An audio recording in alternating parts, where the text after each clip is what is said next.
can sense the intensity as they await the arrival of the Tennessee team here at Neyland Stadium.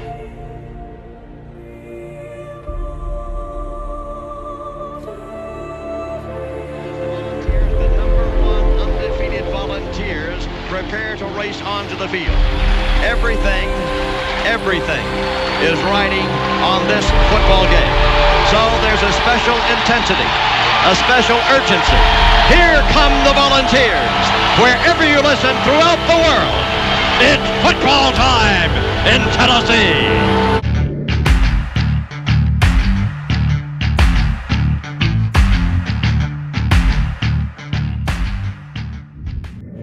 Didn't make it on 4th down. T comes off. Standing right by Billy Ratliff, and T's coming off and starting to unhook his pads a little bit, and Billy says, "Don't unhook your pads. We're going to get the ball back."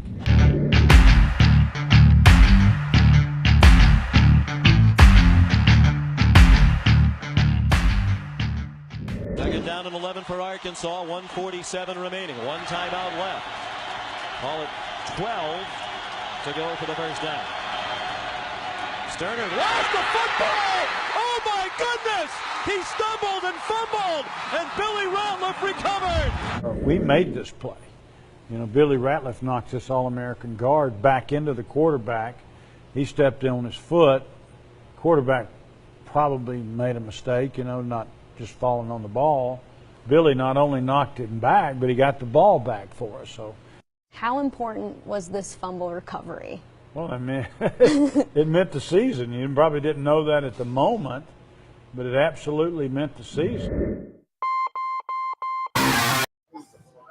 What's going on, Vol fans? What's up, everybody? We're here live at Daddy Mac's Down Home Dive, Farragut, Tennessee, down here off Campbell Station Road behind the Cracker Barrel. Billy, we got a special guest. I tried to surprise you, but I can't surprise you. And I got one of your teammates on, Toby Champion. Let me ask you a question. What's your first memory of Toby? There's so many, man. Toby. We ain't getting it. You in this cord. I keep telling you to change the cord. There it goes. Okay. There's so many memories I can tell you about Ty, man. Ty was one of those guys. Hold up. What'd you call him? What's his nickname? Hold on, I got to get this. My bad. I need to stop using that. Mr. Champion was a great guy, man. He was heck of an athlete, man. He was, how people talk about me being a freakish athlete. He was the same way. He was D-line that was converted to O-line, and he was a tough one, man. Because playing at Tennessee O-line back when I played, you had to be tough because some of the people you're going against on a daily basis. It wasn't easy. And Toby, he didn't quit, man. You go against Darwin, and you wouldn't think Darwin was an NFL player going against guys like that because he gave us the business every day. And, I'm just thankful that, I didn't have to go against him all the time because I was on the left side and Toby was on the other side. You didn't want to have to deal with people like that, man, that had feet like tight. It's just we'd be dancing. Now, did he transfer like Antron did to tight end like that? Could he catch the ball if he had to? Did he even try? Because Antron told me personally that if he'd have known how it was going to turn out, he wouldn't have called a pass. But Toby, did you get to try out for tight end? Did you have the foot speed for tight end? I had the foot speed, but I didn't have the hands. they knew I had hands of stone all day. Billy tells a story. They tried him out, and he dropped every pass. See, people don't believe me when I say that Toby, Cozy, and Fred Weary, all those guys was that defensive tackle would be. And you're talking about a whole lot of talent in one room at one time. Like you saw about him playing tight end. All those guys probably could have played tight end. They had hands. In high school, we played all those positions. That's why we were so good, man. God, I go back and I watch some of those games and look at some of those rosters. Wow. We had a bunch of guys on that team, man, on all those teams. And it's kind of hard for me to pick what team was the best team. There were so many, even after I left. And when I 99, when I left a whole lot of guys that was just as good.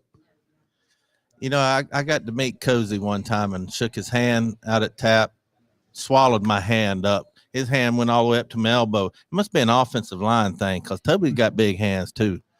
So, Toby, let me ask you a question. Tell everybody where you're from and what was your thought process? Why did you pick Tennessee? And kind of tell everybody, let's start talking about Toby getting to Knoxville. Well, it was actually a pretty easy process for me. I'm from Humboldt, Tennessee, a little small town out in West Tennessee. And coming out of high school back in 1996, I had quite a few offers, but the schools that were good were further away from home. And, you know, these days when people look back on it, and, you know, I look at guys from Tennessee now, and you have guys from Tennessee that are going to other major schools, contributing for those other major schools, right? Well, in 1995, Tennessee didn't play for the SEC championship. It was Florida and Arkansas. You know, and both of those schools offered me scholarships. But I wanted to keep my talents here in state. Why go to Florida and help them build something when I can stay here for the state of Tennessee and help them build something? Now, the reason why I chose Knoxville is because, like I said, I'm from the other side of the state. It's a 4.5-hour drive. It was just far enough that my folks wasn't going to come and surprise me, but it was close enough that if I needed them, they could be here that day. Yeah. What was you? Did you grow up a Tennessee fan? I did. I have my cousin played here in the 80s, a guy by the name of Casey Rogers. Mm-hmm. You know, everybody's like, your cousin? I'm like, yeah, no, we're really family. My grandfather and his grandmother are brother and sister. Oh, okay. We're really family. And so Casey played here. He's now the defensive coordinator for the Tampa Bay Buccaneers. And so I grew up watching Tennessee because I wanted to see him play. And, you know, growing up in West Tennessee, we were Tennessee football fans, but we were Memphis State Tigers basketball fans.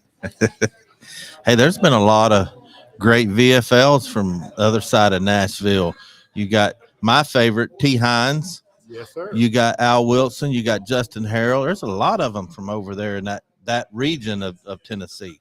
What is it? Is it something in the water or the dirt over there that grows good players? And I'll tell you what's funny about it, Bobby. Just me alone. 3 years of high school, freshman, sophomore, junior year, I played against Chad Clifford. Oh, that's right. He's from out there too. That's right. Yeah, Chad Clifford. I played against Chad because Chad's from Martin.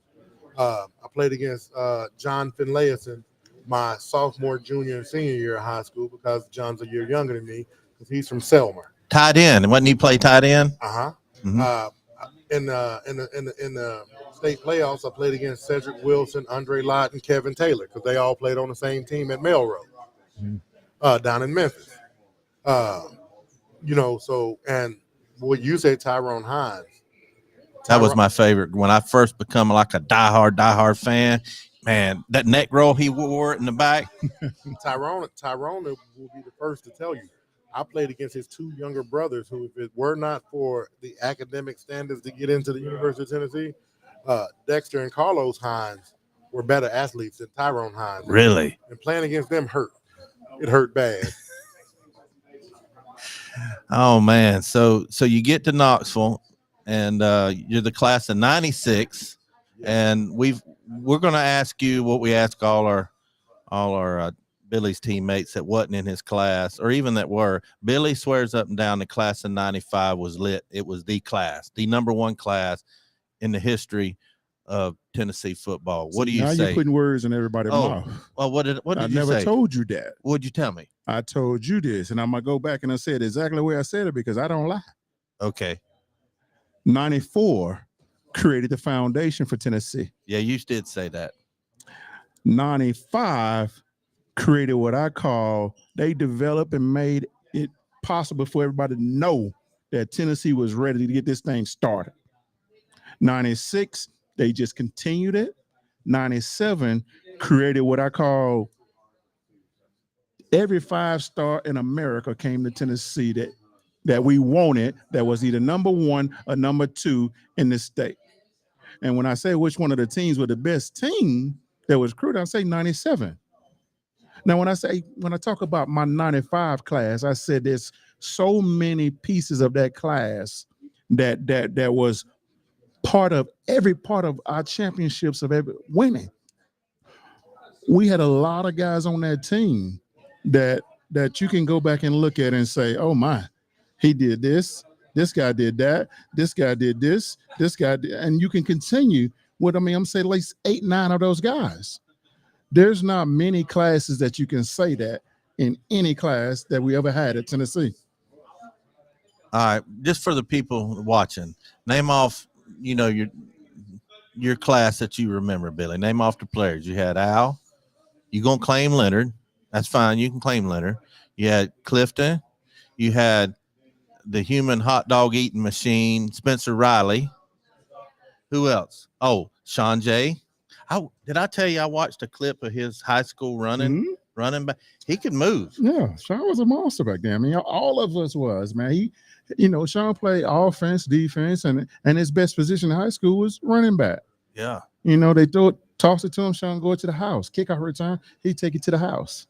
Yeah, I'll name y'all some of my guys. Spencer Riley, Chad Clifton, you got Antron Peebles, you got Sean Bryson, you got Pillis Price, you got Al Wilson, you got myself, you got Fred White. Who else? There's so many. There's a couple of transfers, but was Day in your class? Yeah. Ooh, yeah. Who? Stephen Kelly, which he ended up transferring. Remember big Chad Henderson, the big linebacker. He ended up leaving. Yes, he didn't even come because I think it was like the qualifications or something like that. Brian Darden was supposed to, didn't he? And then Brian Darden. That's Brian.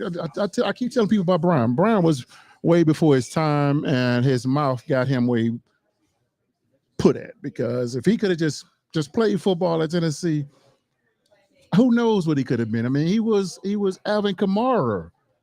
I'm telling you, go look at his high school stuff, man.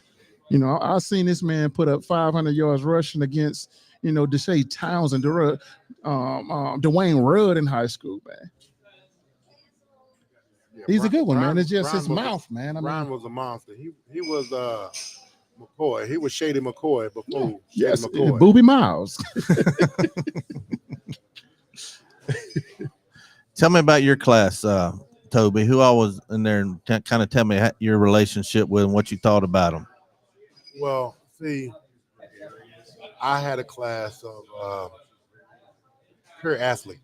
When I say athletes, I mean pure athletes. Brian Darden actually ended up coming in '96 because he had to go to prep school. Mm-hmm. You got the number 1 cornerback in the country at the time was Dwayne Goodrich. We got Goodrich. You got Gerald Griffin out of Nashville, or Murfreesboro, technically.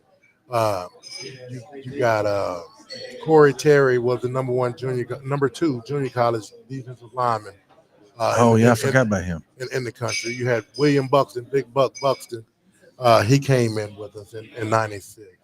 You had Josh Tucker, offensive lineman, came in with myself.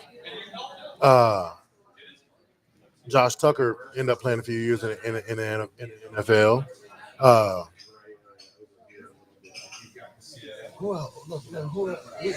We had some real talent that came in with us. But when Worm went back over, man, I thought about it. 97, who these days? Now, Bobby, you tell Bobby, you tell me this.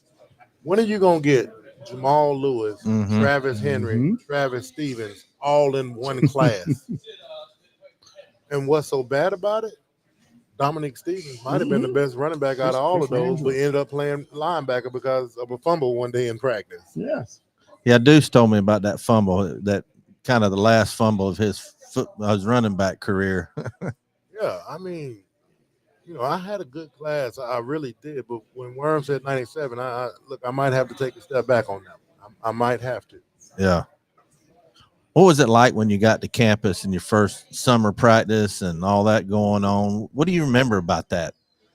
Tough. What was the level of competition and athletes from high school when you got to UT?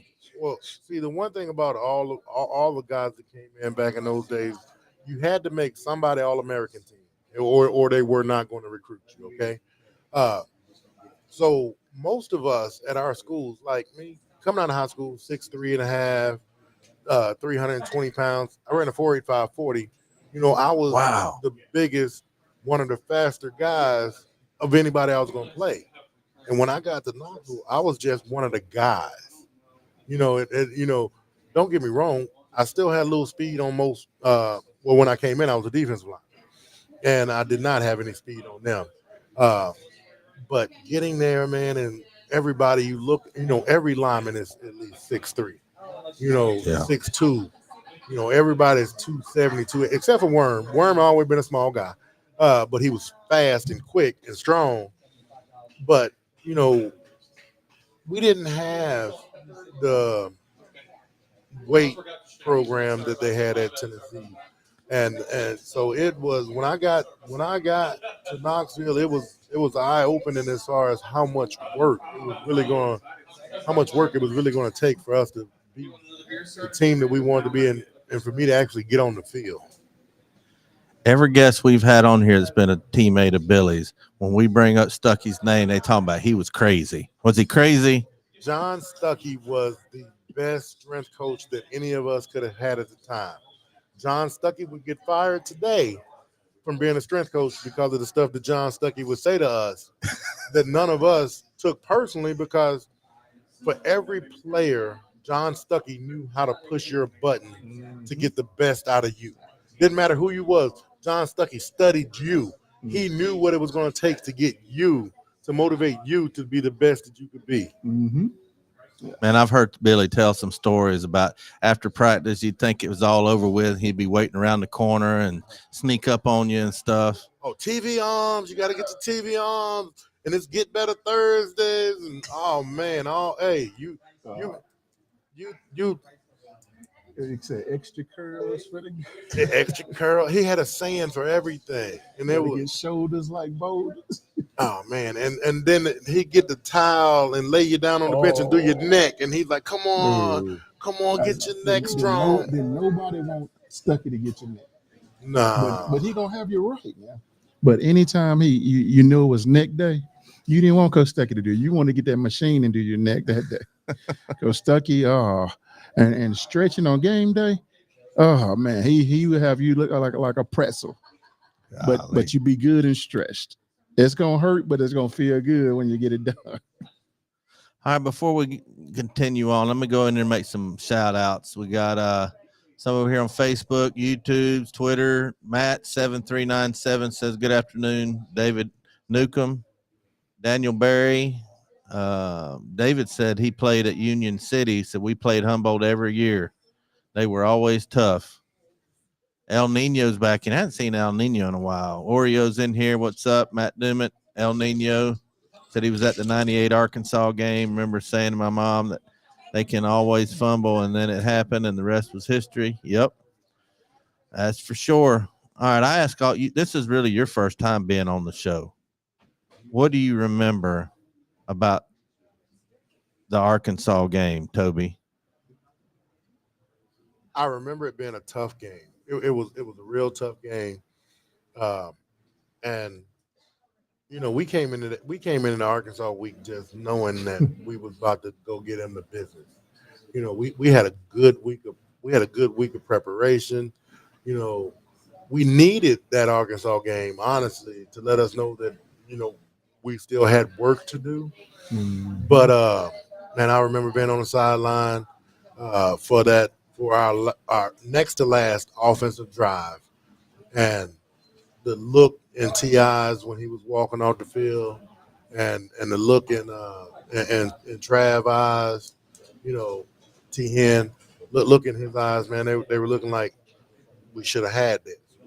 We left one on the field. We left one, but the defense, you could just tell they had some, you could tell they had a little swag about them.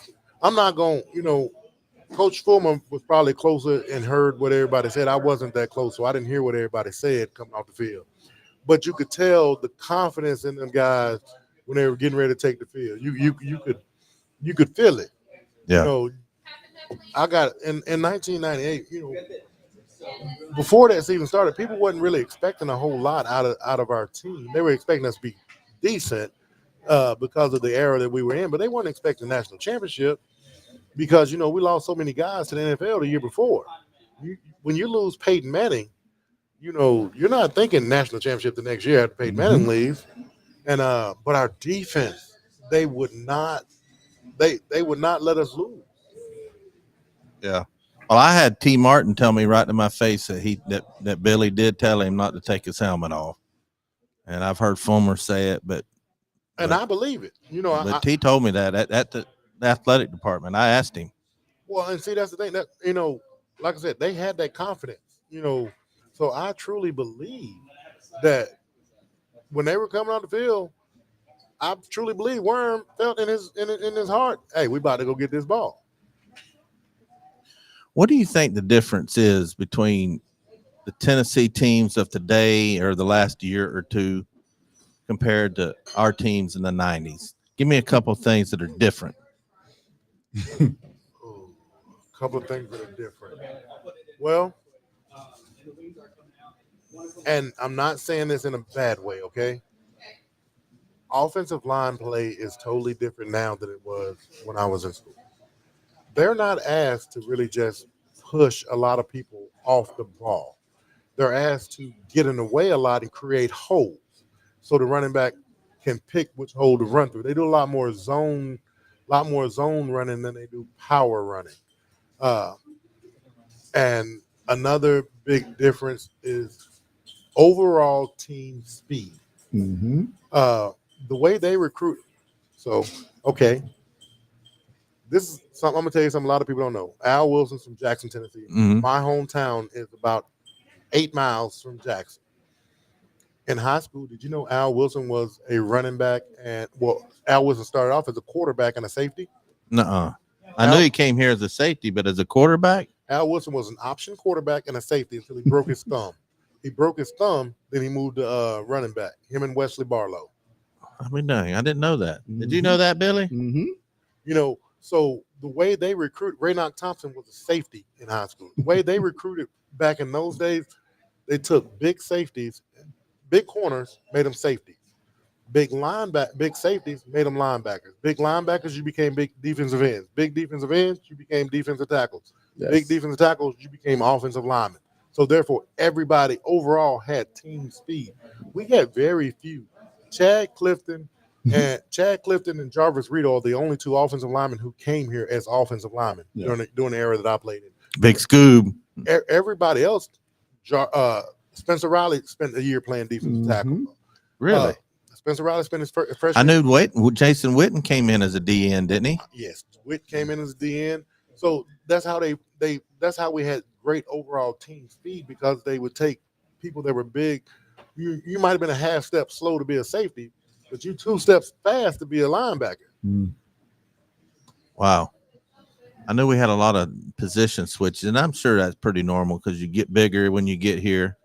I know Billy said he gained, 20, 30 pounds from his freshman year on. That's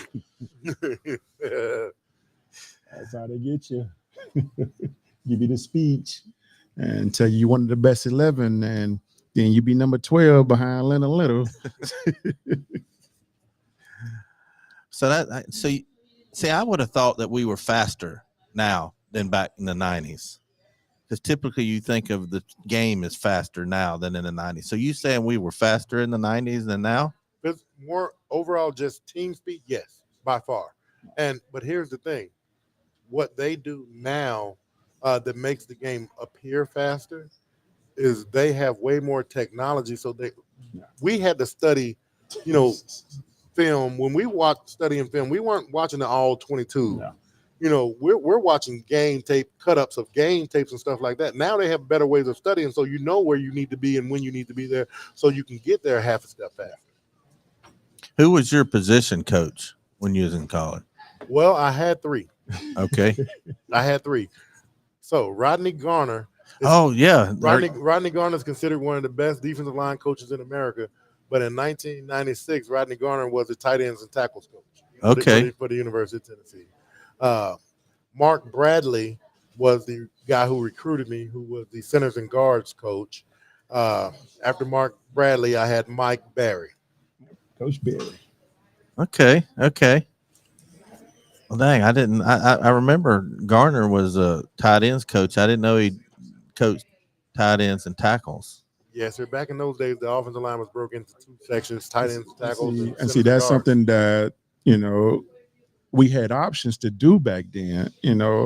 We were like how Alabama was. They could lose a coach, but they're gonna replace him with someone that's gonna be just as good to develop the guys. We haven't had that in a long time.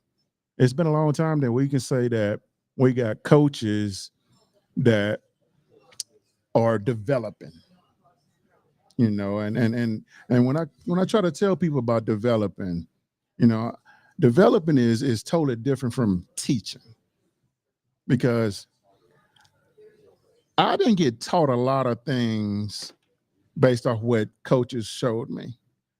The things that I truly learned was from the guys that was in front of me. I mimic what they did, and I try to do it better than what they did, or faster, or whatever.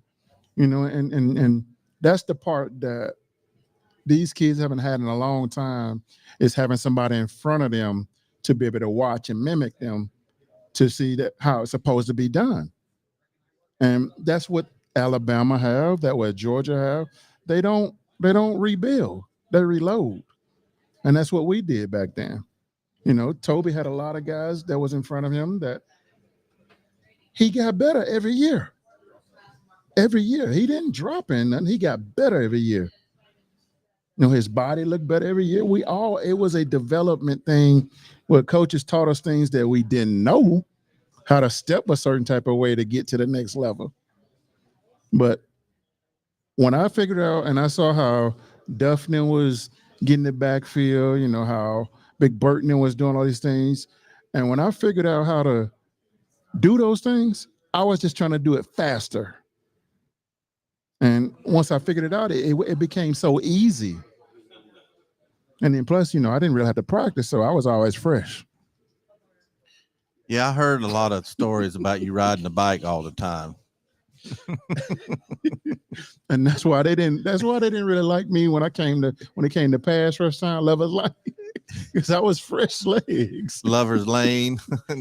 Rito's already told me about all that. So when y'all were playing, was there a lot of talk after practice and throughout the week when you weren't at the facilities about the game? I always wanted to know that, like, y'all would help each other out and talk about what needed to be done and what you could do better, and the leaders. Was that going on back then, or was it just you left practice and you worried about class?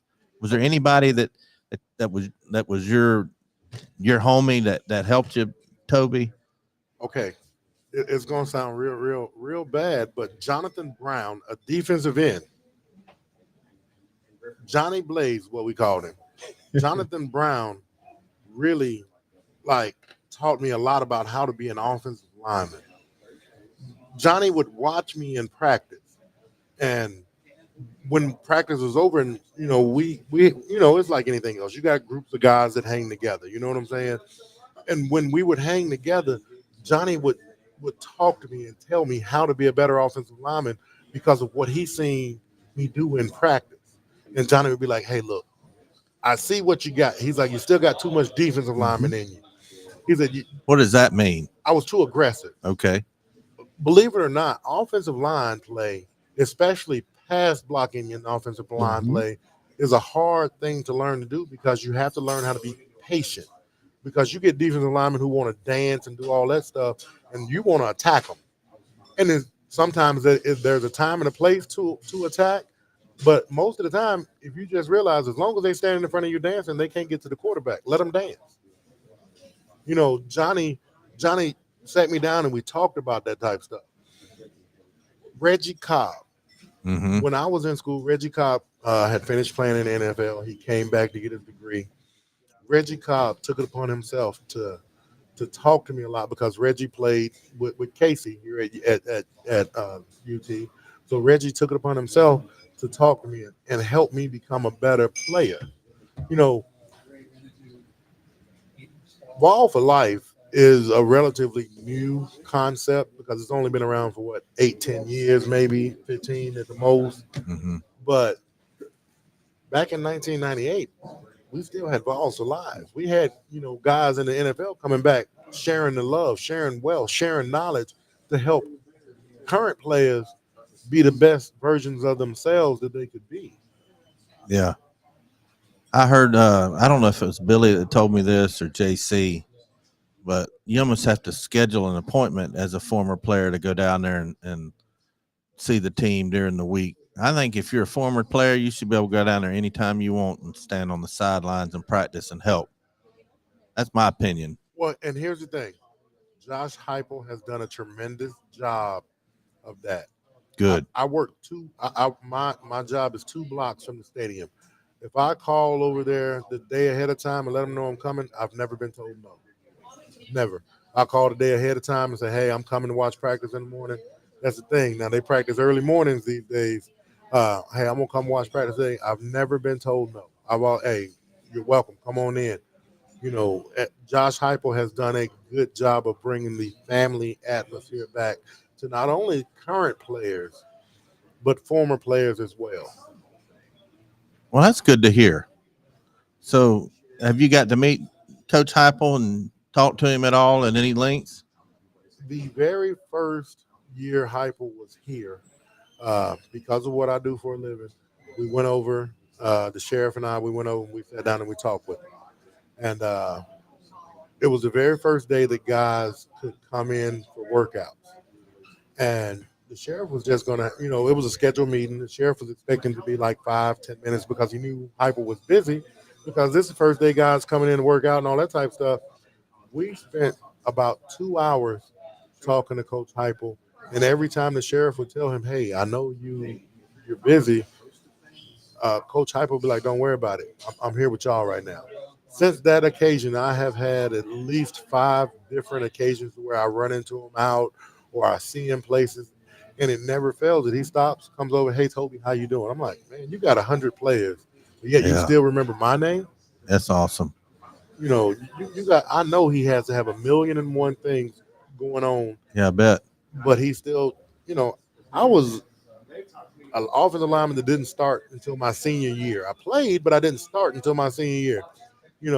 I ain't got no NFL film out there. I went to a couple of teams. I never stayed long enough to even take a team picture. but he still takes the time to even talk to me.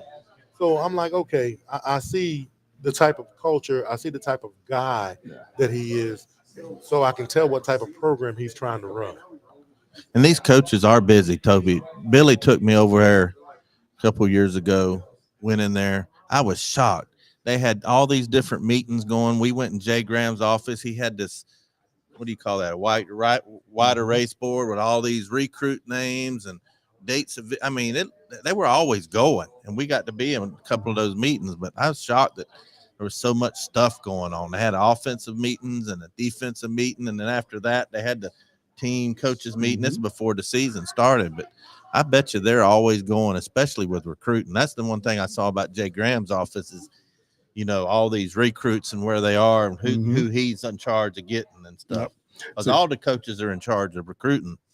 See, I didn't know a lot of things about what was going behind the scenes until my senior year, where I was, they invited us into like the big rooms where you see all the names on the boards and stuff, and seeing like all the potential position changes or switches that was on these boards. They was all correct about every move that they had up there, but it was them trying to convince the kid to move to that position. Yeah. They wanted, Bobby Graham to go to DB. They wanted David to go to tight end. They wanted Fred to go to linebacker.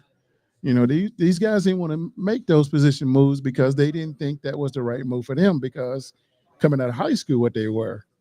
Hey, Toby, you know, he was on the list from, you know, from defensive line to offensive line to tight ends, and they was already up there. They knew what these guys was going to be. How do they know that? I don't know, because I didn't know that, you know, I would be a defensive tackle, you know. I mean, my size gave it away because I grew quick. You know, I grew fast, man. I mean, you talking 20 pounds every year. Did he eat a lot, Toby? Could he eat? It really wasn't about the eating as much as it was about the whole regimen, the program.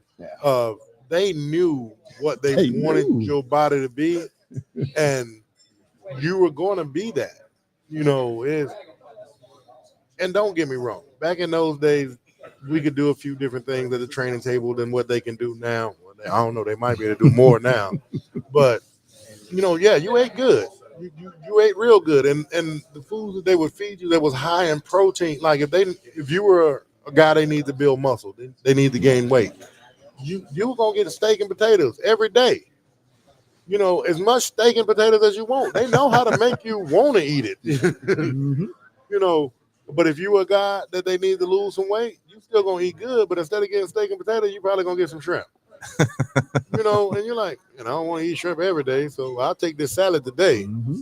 How closely did they watch your diet to make sure you wasn't cheating if you needed to lose weight? During the day, they watched you very, very closely. But we had one teammate who he would honestly, and I'm not gonna tell your name, so don't ask me. Warren can tell you later, but he would honestly walk throughout the dorm and go room to room, and every night he would either have somebody else order him Gus's because he knew the coaches had told Gus's not to deliver to him, or he would borrow 50 cents from everybody that he could to get up. Because back then I think it was $6 to get the double and fries. He tricked me one time. Hey, because Coach Foreman had told Gus's don't deliver to him no more, so he'd have somebody else order the Gus for him. I know exactly what you're talking about, man. He knew all the specials about everywhere, though, man. Like the 29-cent cheeseburgers and stuff. He knew all the specials. He knew when Gus had the $5.99 special and stuff. And I know exactly who you're talking about. You were telling me that they had a gas station that had a deal on hot dogs all the time. Oh, you're talking about the little Shell station up there, huh? The little Shell station. Oh, God. Oh, man. Hey, man, those ladies up there, like one of the ladies, I don't know if she listened to your show, but if she do, her name was Fluffy. Man, that lady was so nice, because you go in there and you order like 2 hot dogs and fries, and you come out and you be like, I got 2 hot dogs, but I got enough fries to feed everybody. Like, they're going to fire her. Well, let's fast forward to 2023 and last week's game. I saw there was an injury, and the first thing I thought of was Billy with that Brew McCoy injury. Have we heard anything he's done for the season? Do you think he's going to be able to come back from that? And did y'all get to see it? What happened? With the miracles in medicine these days, and with the determination and heart that Brew McCoy has, Brew will be back, and Brew will probably be better for the injury. You know, you said the first thing you thought about was Billy. The first thing I thought about was Peerless Price. Yeah. Spring in 1997, Peerless had that exact same injury in spring of 1997. Oh, really? No, it was spring. It was the spring practice going into the 98 season. Because remember, Peerless had to rehab really, really bad. He had them plates and screws in his ankle to get back for the 98 season. I did not know that. I believe it was the spring practice, and Peerless was about to catch a touchdown pass, and a walk-on ended up tackling him and broke his ankle right there at the tibula down there, and looked just like that. I did not know that. Yeah.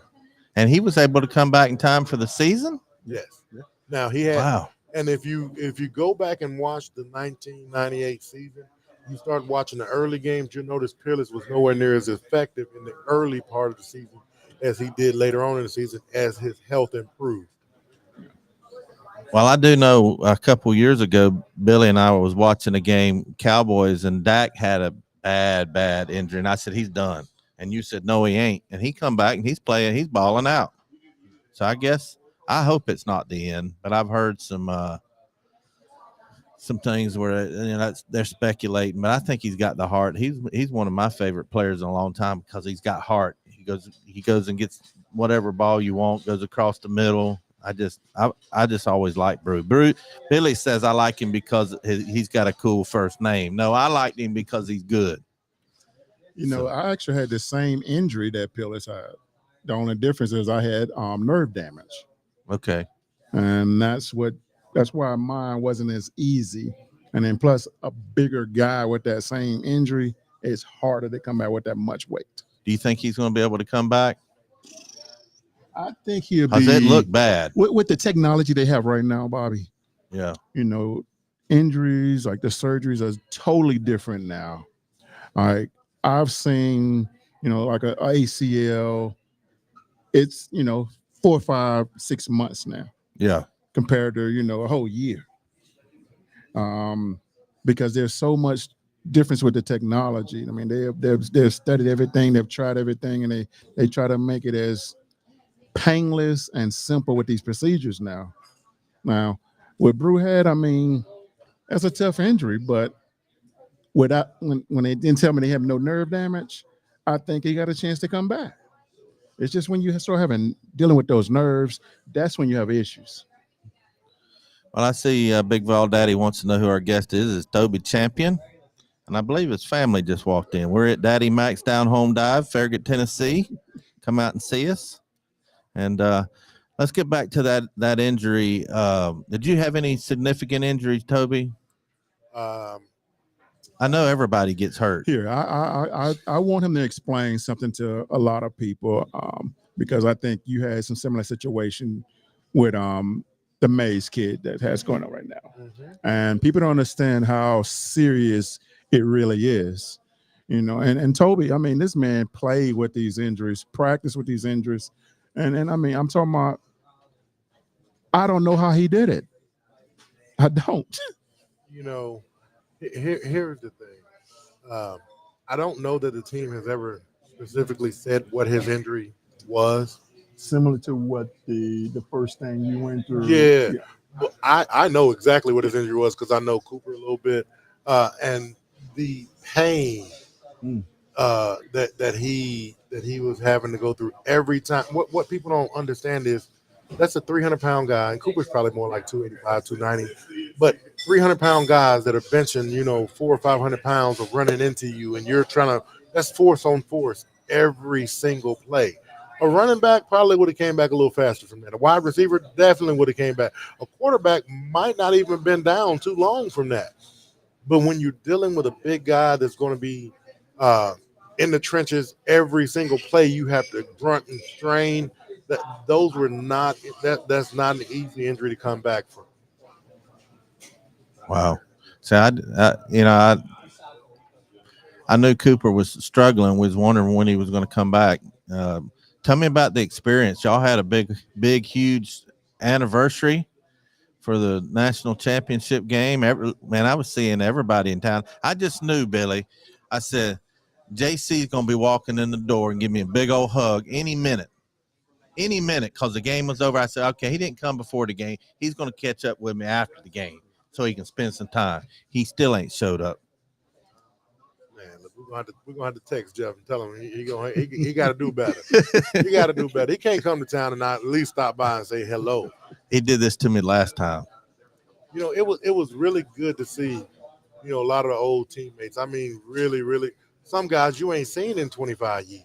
Wow. Some of those guys we hadn't seen in 25 years, and it was really good.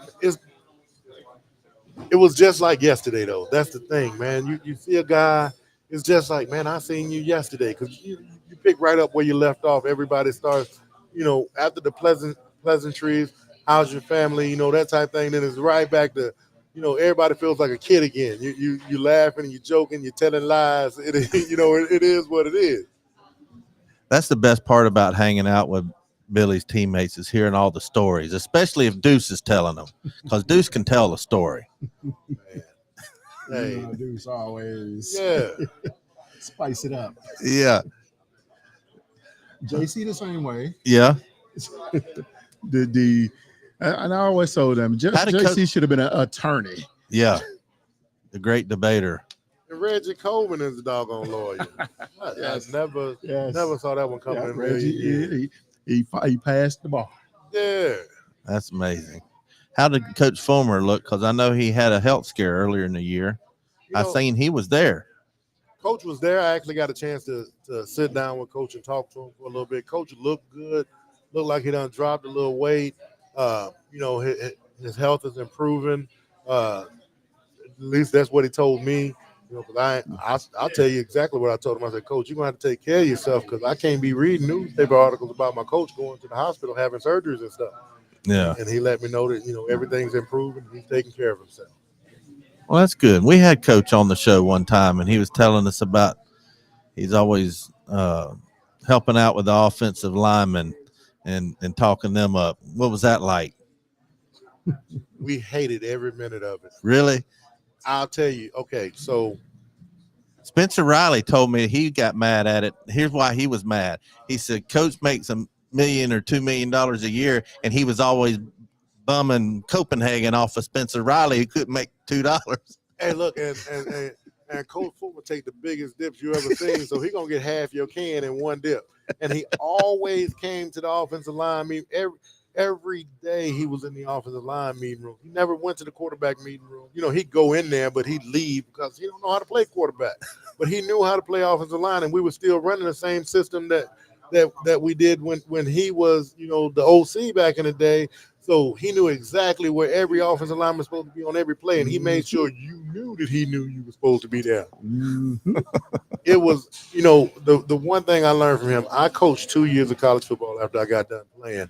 The first thing I asked the head coach when he offered me the job, I asked him, what position you play in college? He told me he was a DB. I said, I'll take it. I learned not to ever play for a head coach that played the position that he wants you to coach. He know if you're doing your job right or not. The DB coach, the head coach who was a DB, he didn't know if I was telling the offensive line right or not. He's a DB. Did you get involved in any high school coaching like Jarvis, Rito, and them that you see coaching around? You need to. I coached a couple of years of middle school football here locally in Knoxville. But now, as my kids have gotten older, I have an 11-year-old and a 10-year-old, I decide I need to concentrate more on watching them grow up than watching other people's kids grow up. Now, I'm not going to lie. Once I decide that it's time, once my wife and I decide that it's time and let my son play football, I might get back in it, but I don't want to coach him. Well, last I talked to Rito, he was coaching at Catholic. Is he still coaching over there? I seen Jarvis the other morning, and I believe he told me that he's taking the year off. Oh, okay. I seen him the other morning on the way to work. All right. Anyway, tell me about your family. I see. Is that them over there? I can't see with all the bright lights. Is that your family? Tell me about them. You can't see. I thought you got new glasses. Well, the bright lights. Yeah, that's my wife and my daughter, my son, and my mother-in-law. Today's my mother-in-law's birthday. Oh, happy birthday, mother-in-law. Happy birthday. Yeah, so they decided to come out and join us since it's her birthday, and I was going to be here. So, I'm really excited for my family. Like I said, I have an 11-year-old daughter and a 10-year-old son, and my 11-year-old daughter has decided that she's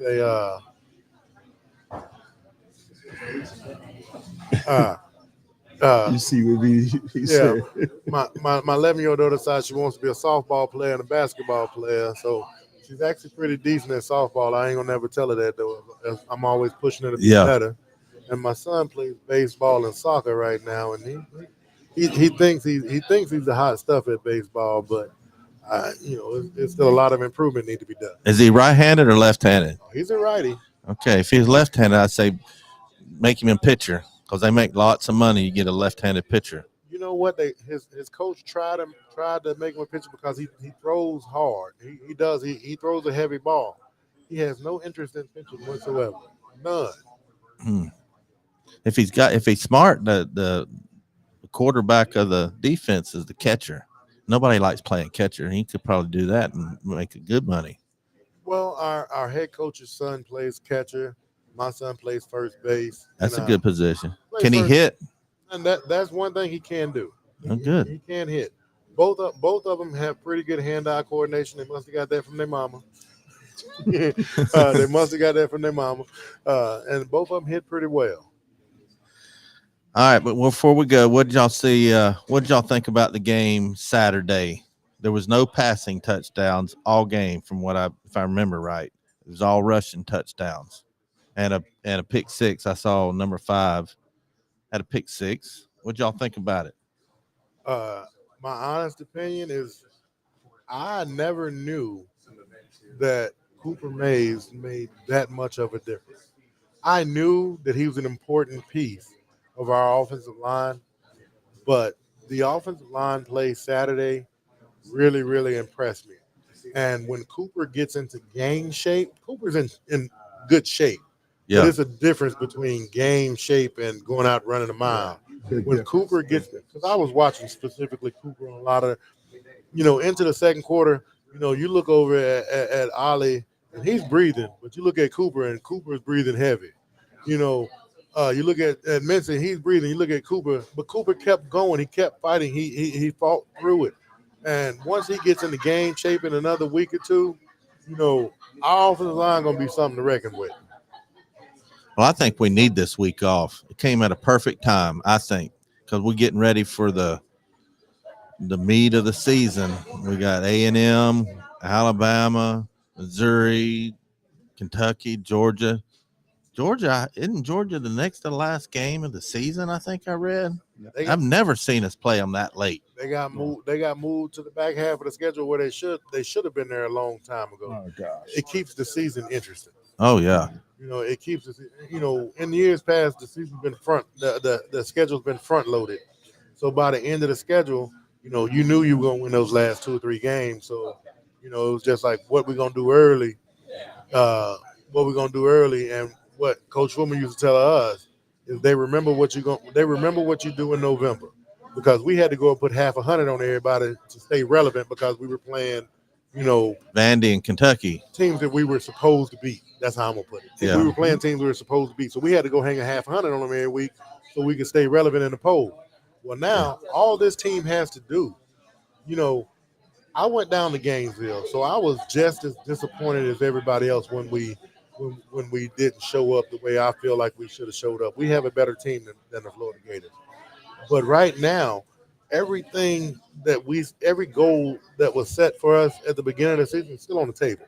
All we have to do is take care of our business for the rest of the season, and everything's going to work itself out. Well, I would had my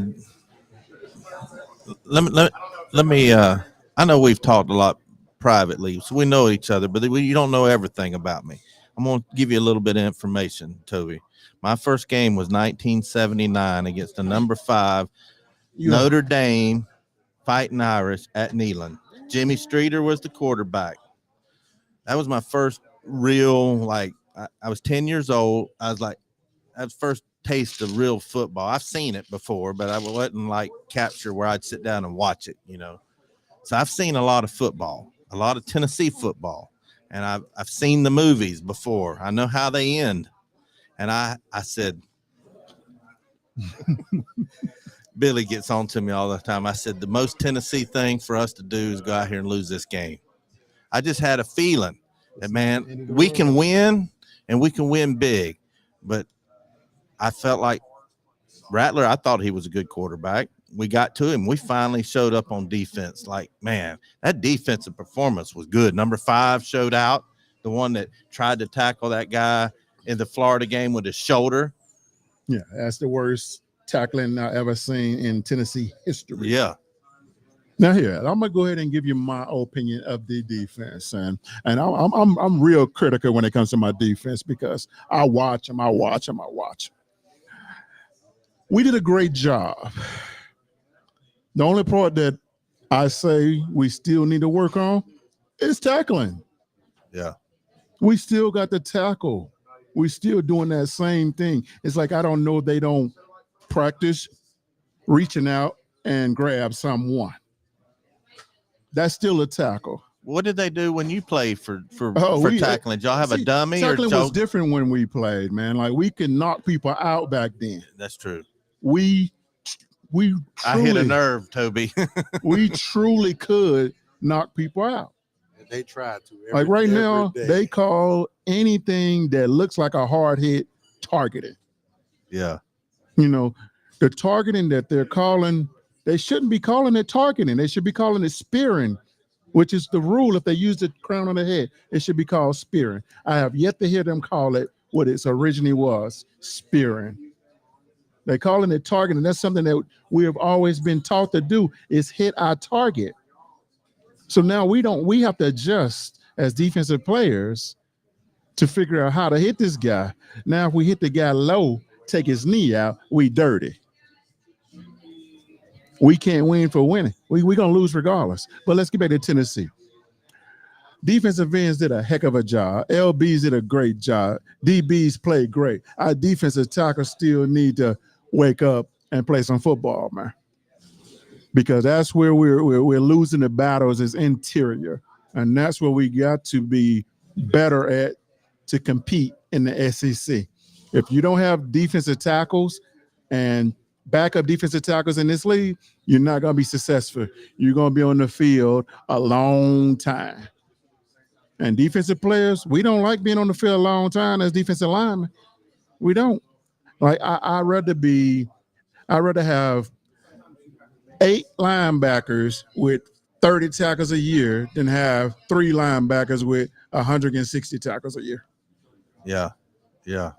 I've heard you and Deuce talk about that. And see, we got seniors at defensive tackles that they still haven't rose up yet and do what they need to be doing. They're still doing what I call chest bumping. Yeah. They're not being physical, nasty, and taking names. They're making their linebackers play too hard when it should be easy. Like, I don't know what they're going to have to do. I mean, I know Coach Gardner is giving it to them, though. I guarantee you, I know that. But me personally, I mean, I don't like calling people out, but I call them by the numbers then. Yeah. If you have a number that should be on a running back, wide receiver, DB, and you're not a dog, you need to change back into your jersey number until you become that player that can wear those type of numbers. No, Worm, they need a 70. Put them in a 70 number. You gotta do something. You gotta do something, because if you're not playing like that, guys, and then Coach Gordon called a couple of guys out when they changed their numbers, and they still not doing what I know they can do, because I've seen them do it. It's like it's like they're doing what freshmen do. Wait till they turn. No, you got to step up right now. And that's what's missing. If those guys step up and do what I think they can do, I guarantee you we'll have at least 38, 40 sacks right now. We wouldn't have struggled against Florida against the run. That's why we're getting kicked around on the run, because of our defensive tackles are not doing what they need to do. And y'all had depth back in your day, depth. I mean, 3 or 4 deep. I would tell you this: I'll put some out walk-ons out there right now and do better at defensive tackle than we're doing right now. Backing up when I played, I had a guy by the name of Matt Gooden. Matt will show out if you put him out there right now. Heck, Ed Butler go out there and do it right now. And Ed was an undersized defensive tackle. I mean, gosh. Did you hear what Prime Time said about single-digit numbers and what you had to do to be number one, get to wear the jersey number 1? You had to be somebody. Had to earn them numbers. Well, I tell you this here. Every player that I played with that had that type of number on the defensive line, and we didn't have many that had weird numbers back then. Leonard Little, yep, number 1. He earned that number. He played like he was number one because he was number one. And he take names and do the same thing. Hey, I had number 40. I didn't ask for number 40. And see, back to I'll get back to that. We didn't have options. We was next. Let's go next. How'd you get number 53, Toby? They gave it to me. You were next in line, right? Yeah. Oh, that look like it fits you. Take it. You had Shajon Bradley had 40 before you, Billy. Oh man, I seen him the other day. He's getting big. I say, I have a story about that, man. Like, because like back in the day, all the ex guys used to always come back and work out. That's before they tell you to call and come see them and all that stuff. They just showed up, and work out with us. And those were the days where coach, the strength and conditioning coach would have to call Coach Foreman and tell them these guys are down there. And then that's when Coach Foreman come down there and start working out, get on the treadmill so he can come speak to the guys. But so John Bradley, he came back and worked out, and, he would dress in my locker because he was number 40. He put his clothes in my locker. And I remember, coming in because we go to the cage, you get our practice jersey, our jog, all the stuff, stuff that washed. And I get to my locker and I'm like, hold on now. All this stuff in my locker, man. And somebody said, yeah, man, it's Shajon Bradley, man. Yeah, he be knocking people out. And see, that's when he was boxing. Yeah. And I'm like, sure, I look, I got dressed in Peerless locker. All because I heard he was knocking people out. I'm like, hey, I'm a freshman. I ain't got enough hours to be like, hey, you need to get out of my locker. Now, if I was a senior, I probably would have threw the man stuff out or something like. But I wasn't that type of guy, though. We was a different family back then, man. We joked together, we played together, we fought together. I don't see any like real vocal dogs on the field on that defensive line. I don't see it. I don't get to watch ever play. I go deeper than that. I don't see nobody offensively or defensively that I can say that's the captain. Yeah. Hey, Warren, check this out. Saturday, you were there. We was in the tunnel at halftime, and those guys come running off the field, running into the locker room, right? The team come running off the field, running into the locker room. Corey Terry looked at me. He said, man, what's going on with this team? I said, what you mean? We winning. He was like, it ain't enough cussing and fussing going into the locker room like it used to be when we was here. Because when we came off that field, it was a whole lot of cussing and fussing going on because we were ready to get back into it. But, halftime was a roadblock for us. We wanted to keep whooping you for that 60 minutes straight. We don't want that 15-minute halftime. We've heard the halftime stories about the halftime with Al Wilson against Memphis and Auburn in the SEC championship game. Like, we don't have that. We don't have anything like that right now. It's different, man. Like, even the motivation is different. The celebration is different. It's everything's different now, man. And I everybody want to like blame it on like this generation. And the first thing I always say is like my grandfather used to say, who taught them that? Yeah. We are the one that taught them that. Then, that's why they that way. But not for us, the football team. Like that was, it's been a while since I can just look on that field and say, yeah, that's that dude right there. He the man. And I keep telling y'all, the last player that I can say that I can truly think about since I left that I say, he was the dog. He was the captain. Eric Berry. Yeah, that's the last one. I haven't seen that vocal guy. Juwan Jennings. I mean, he was a little vocal. And he scared them, and that's why he was a dog. You don't see that. You don't typically see a Juwan Jennings like that. You normally see that type of person on defense. Yeah. Who was the most vocal leader for the offensive line? Did y'all have like a leader like Bubba, or who was it? Mercedes Hamilton. Mercedes Hamilton. Big Shug, man. The silent assassin. Man, big Shug. Well, here's the thing. You just heard Worm call him the silent assassin, right? Worm didn't talk a lot, but when he spoke, everybody had to listen because he demanded your attention. And usually it was at a time when you needed to hear what he had to say. Shug was that guy, though. He was that, in 98, he was one of the captains of the team. You're not going to have offensive lineman that is a captain of a team. But Shug was one of those captains because they knew whenever he spoke, people listened. People listen. Yeah. Well, we just got to get back to that. Did y'all hear going back to prime time, he was telling everybody how he recruited. He said, quarterback, he looks for 2-parent families. He was going through each position. He said, defensive tackle, I want single mama family because they turn into dogs. I want them to. Have you ever heard him say that?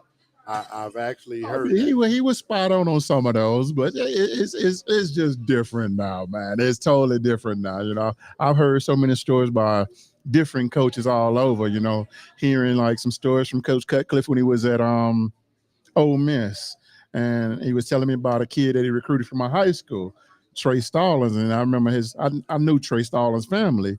And Trey Stallings' dad was like, just imagine Big John, he was about 6'9", and dad probably about 400-some pounds. Smoke, gray hair, dark as Raynard. Okay. And he was talking about the back roads he had to go through to get to Trey's house. And it was like, I was scared because, he was going through the projects and all these things. I'm like, yeah, if you went over there in Macomb, Mississippi, over there, yeah, you was seeing some things. And he said once he sat down with him and realized that Trey Stallings' dad wasn't the one that made the decision, he said it was his mom. It was a single parent home. Trey's dad was just there just because the cameras and stuff. Yeah. And he said one of the best kids he ever recruited because his mom said, if you know how to make pecan pie, you got my son. And it'd be just those simple things that the recruits need. Dang. I mean, with me, it wasn't hard to recruit me. It wasn't. It's just you had to make sure that I had family away from home, somebody that I could trust, because I didn't trust many people. And my circle's still small, but if I didn't trust anybody, I'm not gonna be there. You know how I am. Like my whole class of 95, it reminded me of somebody from my high school. Each one of those guys reminded me of somebody that I played with in high school. And that's truly why I signed with Tennessee. We'll go back to what we were talking about, dogs, and you said, I forget who you said, Corey Terry said there ain't no fussing coming off the field. Yeah. I've heard Billy and all his teammates tell me, man, they get in fights during practice and then go back to the dorm room and play video games. But that's how we were. It's like your brothers. It's like being with your family. Me and you can fight all day long, but nobody else better not ever put their hands on you. Yeah. I can remember going to the old city one night after we had been in practice fighting. We had offensive versus defensive fights at least 3 times a week. And Corey Terry was a defensive lineman. He was the best man at my wedding. But I done hit him in practice before with my fist, and he done hit me in practice before with his fist. But I remember one time we went down to the old city. I can't remember the name of the little spot down there. And somebody was picking on one of our walk-ons. But it was a walk-on that we was, that hung with us, that gave forth the effort in practice. And, man, he got dog stomped by a whole bunch of scholarship guys. Mm-hmm. Because this family, we can pick on you, but can't nobody else pick on you. Yeah. All right, this is a part of the show. At the end of the show, we help people make their rent money. Feels like getting Toby, smaller. We help people make their electric bill before they get shut off, their water bill, their cell phone bill. We helped a lot of people. But this year I got a new system, and it started out really good. I tell you what, I was on fire those first weeks, Toby, and he got me off of my system. I had to, because he started gaining on me. I was way out in front, way out. And then, see, he plays that psychological warfare, that reverse psychology. I'm not falling for it this week. I let you catch up. Now we're even. It's 10 and 11. We both just slightly under 500. And we're going to let you pick too, Toby. You're going to pick for JC. I got you. All right.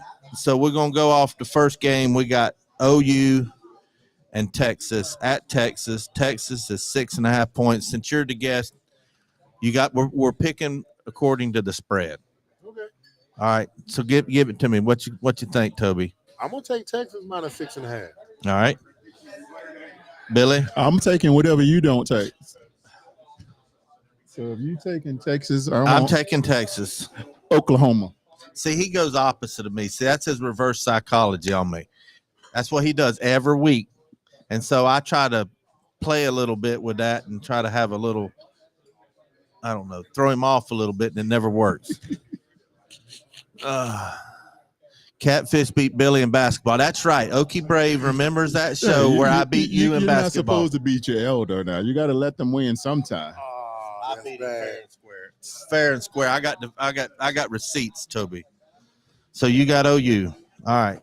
LSU. Oh, we forgot to put the spread on the LSU Missouri game. Can you look that up?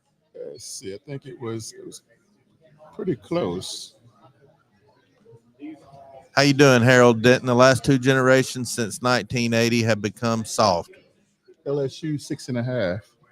All right. I'll go first. Missouri? I'll go first this time. I got Mizzou. It's at Missouri. But Billy, you going opposite? Or are you going to take Mizzou? Who you took? I took Missouri. LSU. Toby? I got LSU. They're going to get some get back this week. All right. Y'all both are wrong on that one.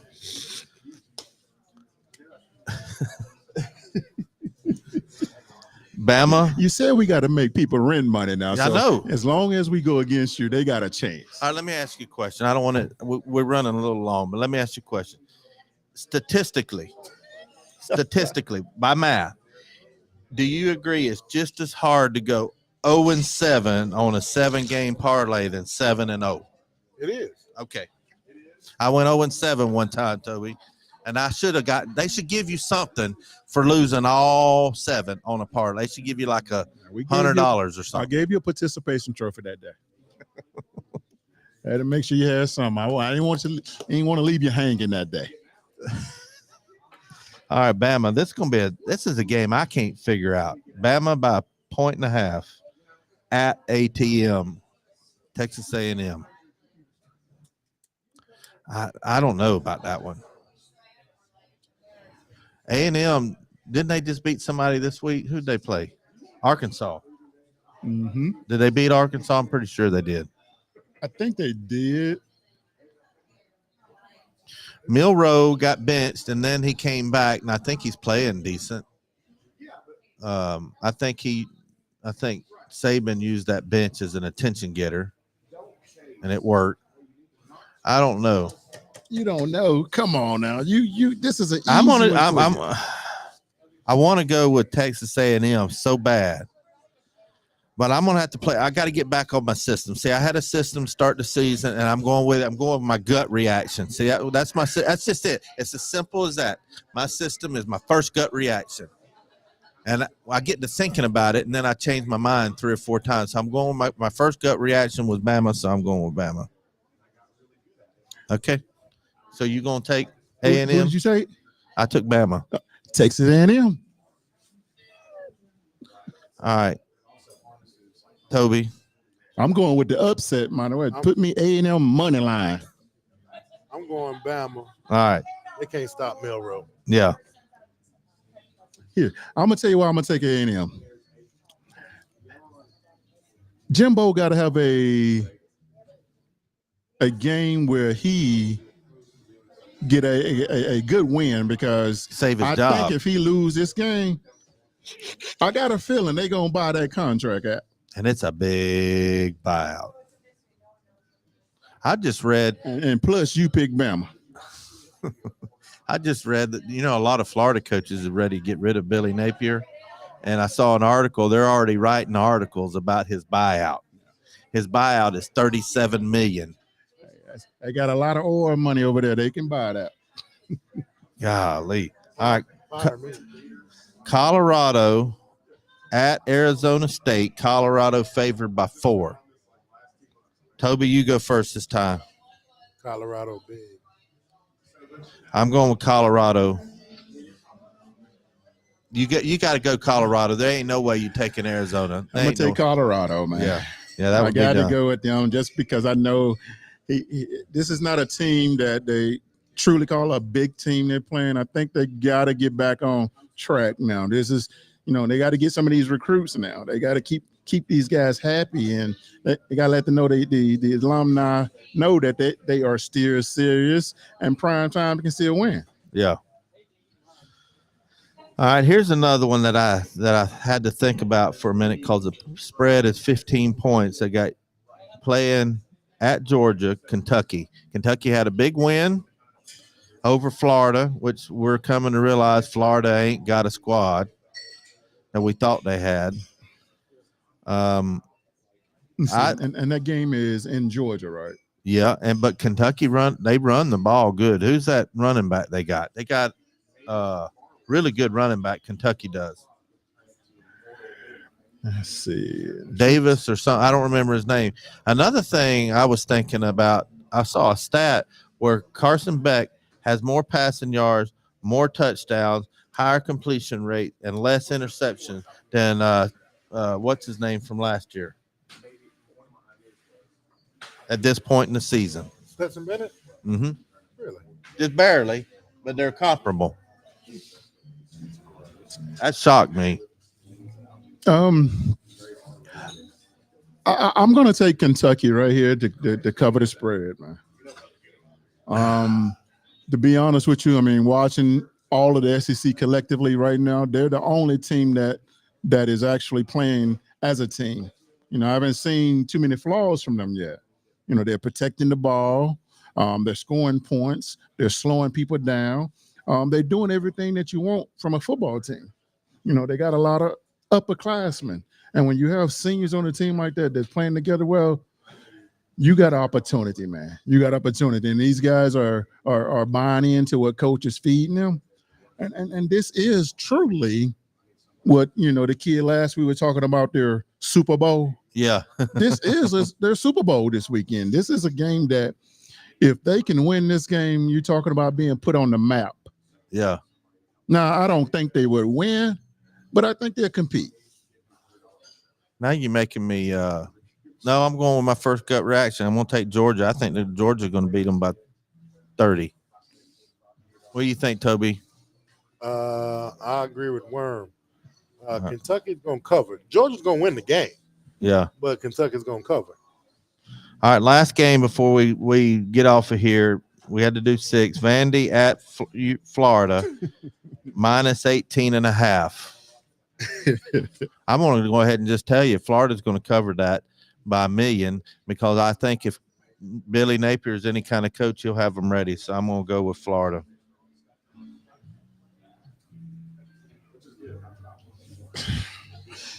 I'm going to take Vandy here, man. I'm just going to say it just because Florida still has some work to do.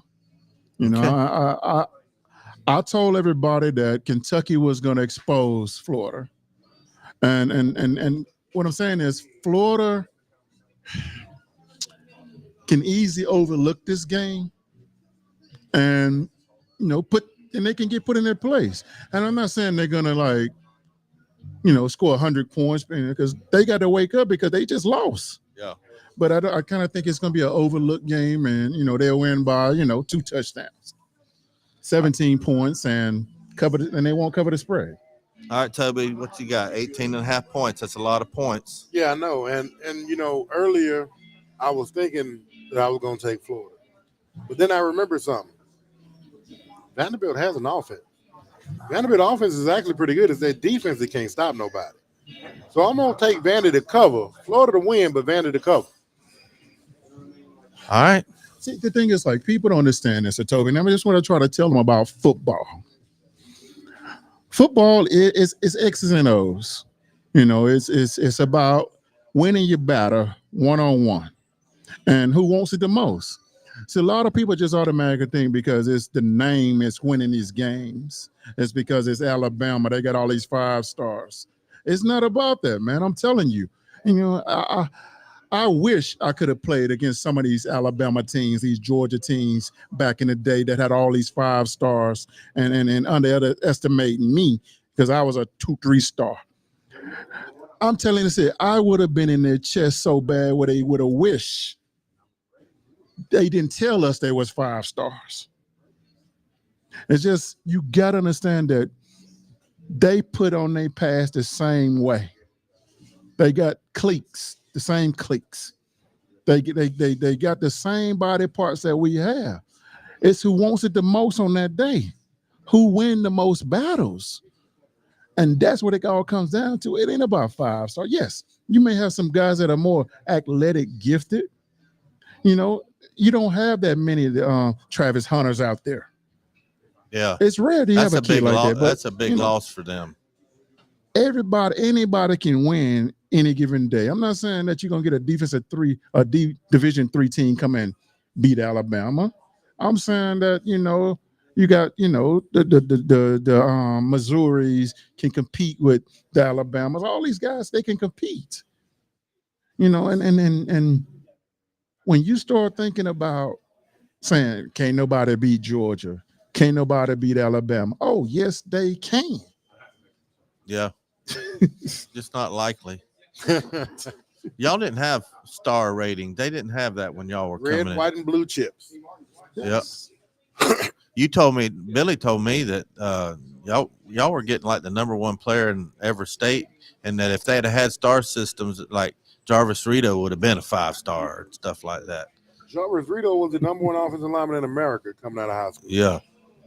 Yeah. You know, I believe Chad Clifton was top 2 offensive lineman in the country coming out of high school. Really? If I'm not mistaken, I think they come out the same year. Mm-hmm. And I think Jarvis was #1 and Chad was #2. Yeah. Wow, that's a heck of a recruiting class. Man, we had some recruits. Yeah. Down there in New Orleans, the boot.